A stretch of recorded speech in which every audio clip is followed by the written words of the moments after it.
रायजोनि सिगाङाव आं बेखौनो बुंदों जे दिनै जोंनि राजनितिकनि दैदेनगिरिफ्रा पलिटिसियानफ्रा बिटिसि खौल' मानो राज खालामनो सिमां नुयो नङा होमबा बिटिसि नि खाथियाव थानाय आरो मोनसे रायजो दङ जाय रायजोखौ जोङो राज खालामनो थाखाय गोजौ फारसे आवगायलांनांगौ बिथांमोना जोंनियाव बिटिसि आव फैनानै राज खालामफैनानै जोंनि थाखा फैसा माइ दै साखरि बाखरि गासैखौबो जुदि लाना थांजोब्बायब्ला नङा होमबा जोंबो बिथांमोननि रायजोखौ राज खालामना एखे माबाखौहाय जोंबो खालामना लानो हानांगौ दा आङो दिनै रायजोनि सिगाङाव बेखौनो बुंदों दा दिनै नोंथांमोना बुंनाय बायदि सोंनाय बायदि आं बुंनो नागिरदों बिटिआर कर्टनि दफाया जिहेतु मावफुंजायासै बिनि थाखाय दायनिगिरि प्रमोदा जानो हागौ नाथाय प्रमोद बर' बिथांनिख्रुइ बांसिन दायनिगिरि जागोन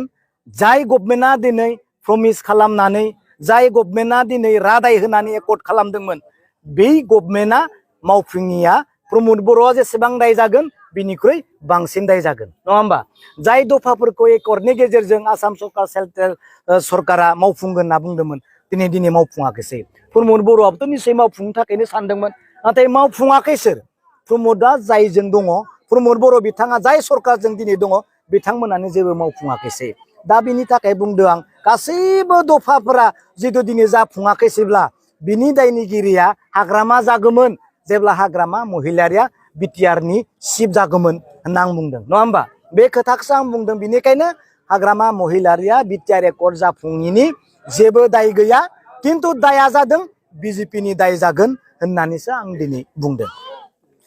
बेनि गेजेरजों मोनसे सोंथि दुरान काप जाय एसियानि गोजामसिन फुटबल खेला बियो प्रमोद बर'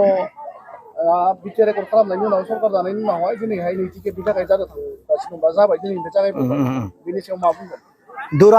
दुरान काप फुटबल दा नोंथांमोना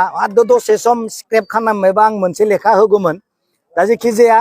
दुरान काप जिथु फुटबल गेम जोंहा क'क्राझाराव दिनैनिफ्राय जुरिजेनदों बेखौ जों बयबो मोजां मोनदों बरायदों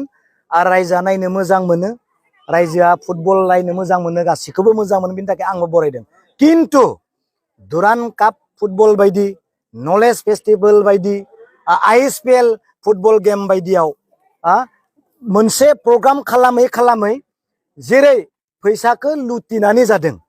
माने अर्डार देखाय फैसा जादों बेखौ रायजोआ मिथियोबा खिन्थु दुखु मोनगोन हलाय नै आं मोनसे खोन्था नोंसोरनि एग्जाम्पल होनि बुंनो हागौ बोरै फैसा लुटिना जादों होनना बुंनो हागौ नोंखौ होमबा बिक्रम नों बोरै ISPL आव नलेज फेस्टिभेलाव दुरान कापाव बोरै फैसा बख' जादों होनना नों बोरै बुंनो हागौ आंखौ बुङा होमबा अब्ला आं नैबे लेखाखौ दिन्थिगोन हमनानै ला नोङो जे एरेन्जमेन्ट अफ टेम्परारि गेलारि माने बेयो ISPL नि टेम्परारि गेलारियाव नोङो 3.5 कोटि थाङो होमबा फिसा आइटेम्सफोर दङ ड्रिंकिं वाटार बा स्टेज डेक'रेसन 3.5 करोड़ थाङो होमबा आरो बे एखे प्रग्रामावनो आरो 3 कोटि 7 लाख एखे प्रग्रामावनो 3.5 करोड़ आरो एखे प्रग्रामावनो 3 कोटि 7 लाख बे मा सोर मोनजाखो दा 3 करोड़ 7 लाखासो मोनजाखो ना 3.5 करोड़ासो मोनजाखो आरो एखे प्रग्रामावनो नों नायलायदो नै आरो 2 कोटि 49 लाख माबा मिनारेल ड्रिंकिं वाटार ओंखाम जानाय VIP डिनार बेयावबो मा 2 कोटि 49 लाख नङा होमबा आं बेखौ बुंनो बे लुटिनानै जानाय सोर जादों बेखौ बेथ' बाहेरनि गोजासो आरो एखे प्रग्रामावनो नों नायदो ISPL आव 5 कोटि 1 लाख लेखानि नाय 5 कोटि 1 लाख बेयाव मा जादों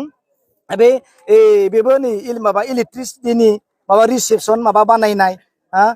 जिखि जाया मोनसे अर्डार देखाय मोनसे खामानियावनो मोनसे दुरान कपआवनो नों जुदि 5 कोटि 50 लाख जुदि आरो बेयावनो 2 कोटि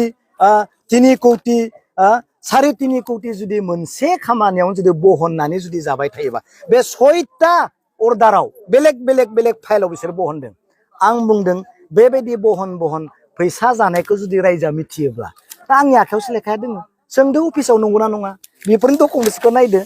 नाथाय आं मानो इनकुइरि खालामनो होआखै नङा होमबा जोंनिनो मानसि दङ सानैसो जाथों कौटि कौटि मालाया दिनै जाना गालांबाय गारना थांदों कौटि कौटि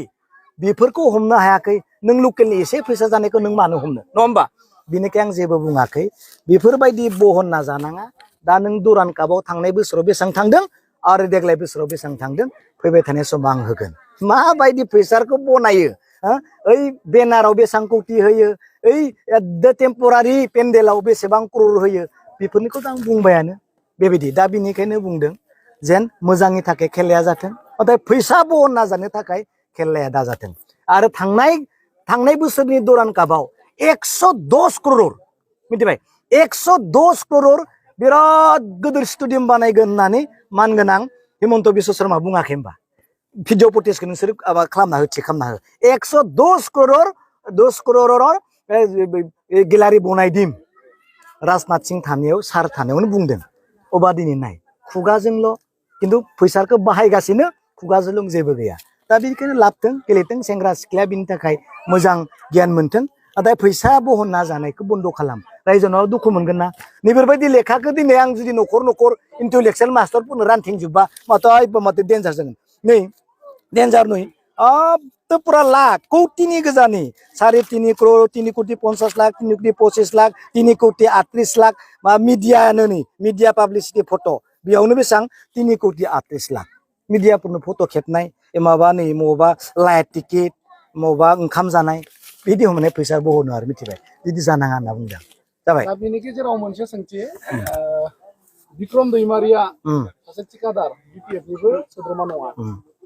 नाथाय बिपिएफनि जानानै गोबां समाव बिसायख'थिनि जानानै केम्पेइन खालामबोदों दा बेबायदिनो फिन आरोबाव नैबे सिडलि बियाबनि बाय इलेक्सन जानो थांगासिनो दङ बेहाय इलेक्सन खाथि फैनायखाय नैबे गामि ओनसोलाव हाबफैनानै केम्पेइन खालामनायखौ जागायदों नामा मा बुंनो सानगोन बेनो दाथ' नटिफिकेसनबो होआखै इलेक्सन बोथोरबो नङा ओइ इलेक्सन खाथियाव फैबा आंखौ इलेक्सन फैनायखाय टेप्राया फैलायबाय होनगोन दङ बुंग्रा मिथिबाय टेप्रा होनना बुङोलै खिन्थु इलेक्सन गैयाबाबो आं मानो फैदों आं दा आयंमोननियावल' फैया पुरा कन्टेक्ट खालामनानै जोबदों सोरनिबा न'खराव थांगोन